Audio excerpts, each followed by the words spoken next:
Video sumber belajar oleh Nur Oke Fitri. semuanya, apa kabarnya? Semoga sehat selalu dan tetap semangat.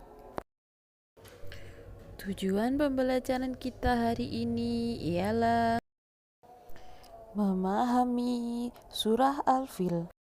anak-anak, sudahkah kalian bisa melafalkan surah Al-Fil? Baik, mari kita melafalkan surah Al-Fil bersama-sama. A'udzu billahi minasy syaithanir rajim. Bismillahirrahmanirrahim. Alam tara kaifa fa'ala rabbuka bi ashabil fil.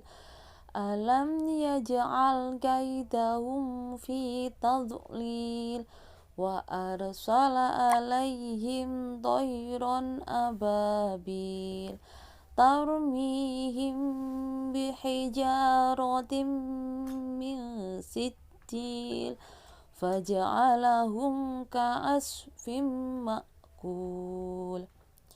Baik anak-anak, silahkan dilafalkan berulang-ulang ya, agar kalian bisa segera lancar untuk melafalkan dan bisa segera untuk menghafal. Baik, kita lanjutkan memahami surah Al-Fil. Surah Al-Fil terdiri dari 5 ayat. Surah Al-Fil termasuk golongan surah Makkiyah karena surah Al-Fil diturunkan di Mekah. Al-Fil artinya adalah gajah. Surah Al-Fil adalah urutan surah yang ke-105. Surah Al-Fil termasuk kumpulan surah Al-Mufassal. Apa itu Al-Mufassal? Al-Mufassal adalah kumpulan surah-surah pendek. Surah Al-Fil diturunkan setelah surah Al-Kafirun. Baik, sampai di sini sudah paham ya? Kalau sudah paham, mari kita lanjutkan ke materi berikutnya, yaitu memahami isi kandungan surah Al-Fil. Baik, untuk memahami kandungan surah Al-Fil, di sini Bu Fitri akan menceritakan tentang kisah dari Raja Abraha. Kisah ini terdapat dalam surah Al-Fil.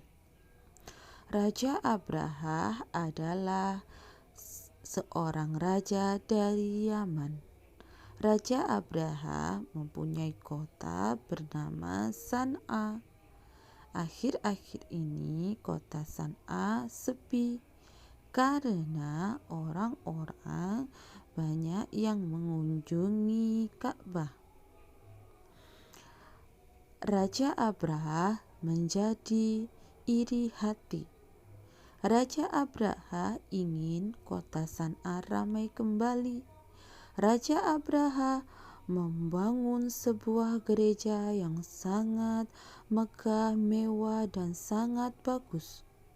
Tetapi orang-orang tetap memilih untuk mengunjungi Ka'bah.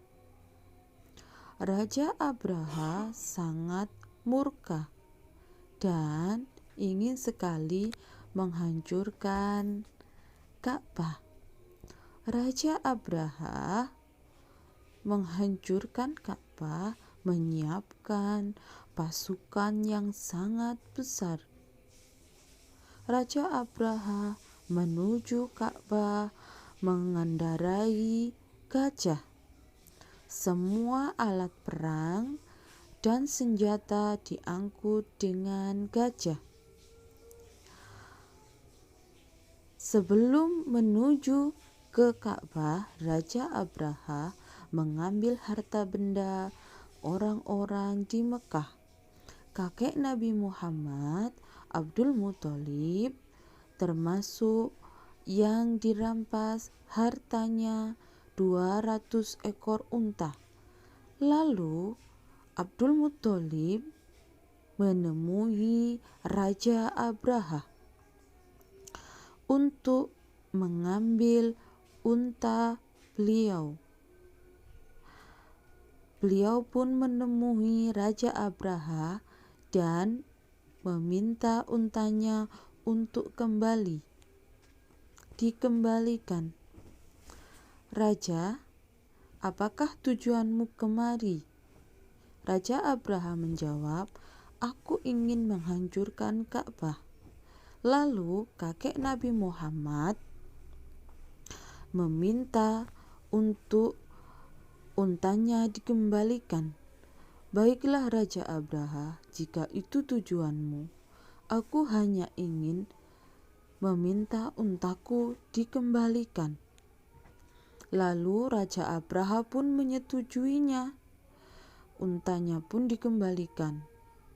Kakek Nabi Muhammad kembali ke penduduk Mekah, lalu menyarankan ke penduduk Mekah untuk segera mengungsi ke bukit yang tinggi untuk melindungi diri dari serangan Raja Abraha yang ingin menghancurkan Ka'bah.